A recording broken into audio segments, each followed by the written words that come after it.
পরে হ্যাঁ কারা নুমরে আছি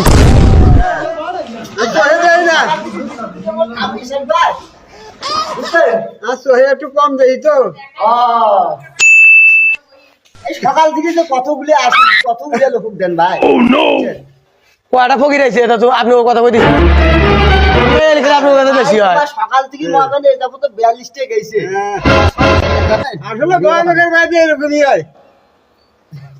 খানা তুই জানস যে পাড়া বাড়ি না বড় লোক বাড়ি তুই নস রাতে গেলাম না আজ ফিরি আসো নাও তোমাগুলোর সাথে তো পাওয়া যাইবে না আর তোমার নিবেন কিছু আবার আমার এটা কোন আবার হ্যাঁ দিছি বা দিছি হ্যাঁ দিছি দোয়া করে দিছেন আইসেন বারে ও মোর মাথা সত্যি দিবেন তোমাদের একটা বিয়ে করি